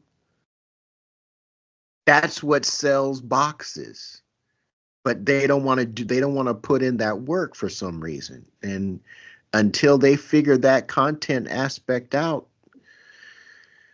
I don't know, Yeah. They are getting some, at least marketing exclusives, like the new Atlas game on that, but none of these games are, console exclusive. They're not basically holding them to be able to release these games only for Xbox. And so I'm super excited for Metaphor ReFantasia. That's the game that kind of dropped today. Atlas got the release date out, and it's leading on Xbox, but it's not an Xbox exclusive. So it's just they could put every game on Game Pass, but if I really want to play a game on a platform, and it's a platform I want to, I'd rather buy the game on PS5 and support the developer and have an actual physical copy of it, a steelbook if need be, or to be able to enjoy it the way I want to enjoy it, So we'll have to see. If you listening out there have an idea, we talked Xbox off and on this show for a while, as far as what's going to take for us to go back to the platform, and I'm looking for, I think Xbox in the mix is a good thing. It's just they'll have to redefine what an Xbox is coming up. I'm really interested to see what that definition is going to be. So I don't want to say that it's gonna shock a lot of people, but it's gonna be different. Let's just put it like that. It's gonna be different. You're gonna be all like, what? So it might not be what we're expecting. Yeah, one thing too, they might move to a ARM-based structure in their next platform, because that's basically what's happening with Windows. And there was another leaked document saying that they have a backwards compatibility team that's working at Xbox, that they're getting together. And a lot of people are thinking that's because it's not to get Xbox games backwards compatible on the new system. They're thinking it's for Microsoft to work on getting Windows content ready for the Xbox platform. So yeah, I mean, this might be the time that they're circling the wagons for a while. yeah. But they'll let us know soon. All right. Yeah, I'm gonna kind of end the news notes on a couple of comments or little news nuggets on the upcoming Stellar Blade that's coming up later this week from You still a booty? Stellar Booty. Give that duty to Stellar Blade. Still a booty.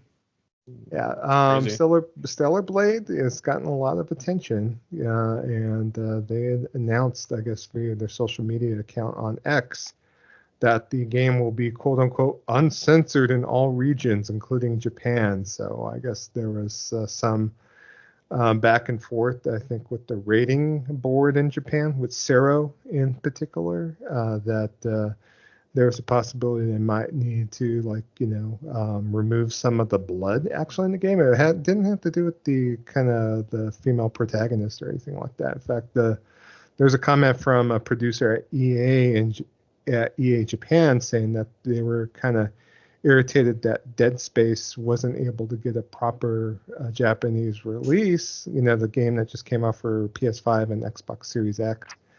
But that they allowed Stellar Blade to come out in all its bloody glory, if need be. So they did make that announcement. And then there was some feedback going back and forth with the producer of Nier Automata, which is Yoko Taro.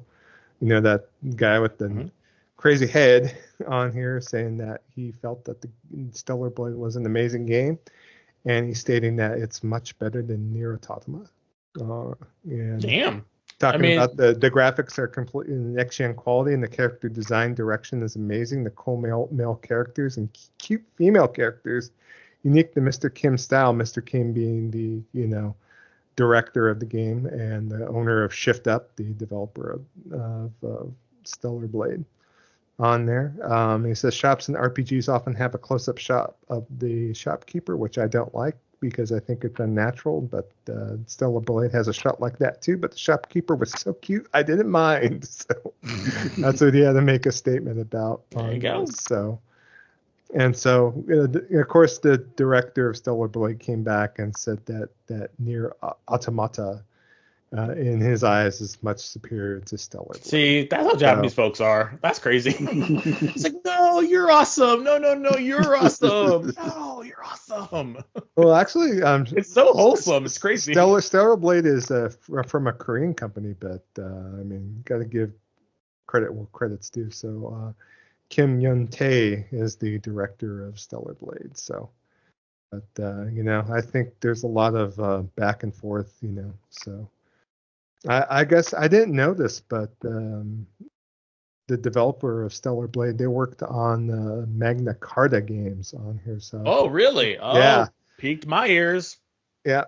Y'all don't know. Magna Carta, those games were fantastic. Yeah, Magna Carta 1 was a PS2 RPG with really awesome Korean art and character design, and then obviously the second game came out for Xbox 360, and that game was still, I think Namco released that bad boy on here. So I didn't know that he worked on those games, So I might have to. I know, Kev, you're buying this day one, like on Friday, but oh yeah, it's already done. I might have to, push up my purchasing possibilities on this. I got some Best Buy bucks queuing, but I was trying to slow my roll a bit because I don't know if I got so much time and so many games to play. But are you interested in this game at all, Des? Oh hell yeah! Are you kidding? Oh yeah, I've already seen some gameplay. I'm here for it. So let's do it. All three of us give some day one impressions. If you want to do that, I'm down. I am down. The game looks amazing. I was just like, I'm willing to dip in the dew, see what go from there. So maybe we'll talk about it on the show. If you guys are interested, let us know. Maybe you could give your impressions while we give our impressions as well. So yeah. All right, and that is the Jabroni Gaming News for this action-packed episode. All right. Thank you so much, Jabroni Chief. Game night takes place every Thursday, 9:30 p.m. Eastern, 6:30 p.m. Pacific. That's the day and time that we choose to interact with our growing Discord family. So if you got a game that you'd like to play with us, just mention it in the Discord. We'll get a hold of it, and we use Thursday nights to do that. Even if there is no game to play, just to, feel free to jump into the voice channel and just kind of hang out, shoot the shit, quote unquote, and just catch up and hang out with folks that just love gaming. So if any of that sounds like it would be a lot of fun to you, and you're thinking, well, how do I even join this growing Discord community? This is how. You head on over to the app formerly known as Twitter, currently known as X. And you head over to @GamingVessels, GAMINGVESSELS. You tap that link in the bio and you're in. So there is no Patreon tier list to pay for. There is no merch we want you to buy. We just ask that you be a good person, likes talking about video games, playing video games, and able to discuss them without the nonsense that is going on much larger social media platforms. So if any of that sounds great to you, highly encourage you to join us on Discord. And big shout out to Goonie, who's one of our generals in the Gaming Vessels Army on our Discord, always hanging out. We appreciate your question that added just all that, a little bit more discussion spice to our episode for this week. So shout outs, hats off to you, Goonie, my friend. We appreciate you. So that is going to bring episode 244 to a close. We want to thank you for chilling out with us. We hope you enjoyed the show. So for Dez, a.k.a. the Bay Area Terror, a.k.a. the High Res Lover. That's me. Also hater. I am a hater when it comes to it. a.k.a. the Cat Daddy, a.k.a. that gamer stepdaddy, and for Trader Joe, a.k.a. Jabroni Chief. Yeah. You might also know him as the Food Max of Gaming, who can maximize your gaming dollar. I am Shonuff71, a.k.a. Digadulamite. Bling bling, if you didn't forget, y'all. Yep. Absolutely, and we will be back next week, episode 245 for your ears. Peace.